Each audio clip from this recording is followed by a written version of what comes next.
দেখো বন্ধুরা, রাত 11টা বাজছে। আমি গপুকে সিঙ্গার করাচ্ছি। অনেক কিছু উঠে গেছে, তাই রং নিয়ে এসে তাকে ভালো করে সাজিয়ে দিচ্ছি। কালকে জন্মাষ্টমী, একটু আনন্দের দিন, বার্থডে বয়। যাই হোক, সবাই যেমন সাজে ওকেও তো তেমন সাজতে হবে। তার জন্য আমি সব কিছু আয়োজন করেছি। কাল দেখা হবে। কালকে অনেক কিছু আমার বাড়িতে পুজো হবে, সব কিছু শেয়ার করব বন্ধুরা। দুপুরে ভগবানকে আগে পায়েসের ভোগটা নিবেদন করে দিলাম। আর গপুকে কেমন লাগছে একবার অবশ্যই জানিও কমেন্ট করে। আমি কালকে সাজিয়েছি, আর এই তো লাইটিং দিয়েছি আমরা ঘরে।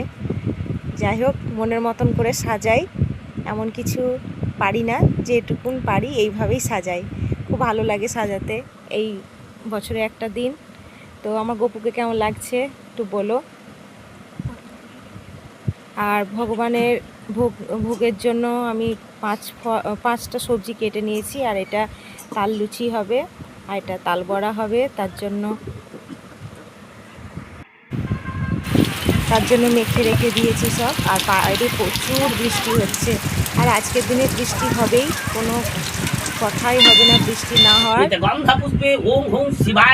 তো আমার বাড়িতে পুজো বসে গেছে, ঠাকুরমশাই চলে এসেছে, পুজোটা ভালোভাবে সম্পন্ন হলো। খুব ভালো লাগলো পুজোটা দিয়ে আমার। নাড়ু গোপাল আয় নমা পাদ্যমতকং শানিং গঙ্গাদকং ইতমর ভঙ্গঙ্গদকং ধূপদীপ বংশ প্রক্ষিতমস্তু খণ্ড ফলমূল যুক্ত নৈবিদ্যায় নমা দধিপতা দেবায়ু।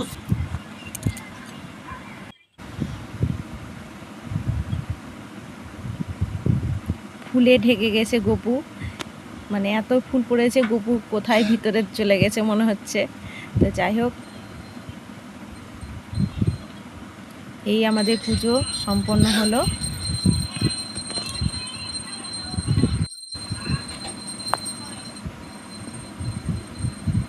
তো এই যে আমার ছেলে খুব শরীর খারাপ বন্ধুরা।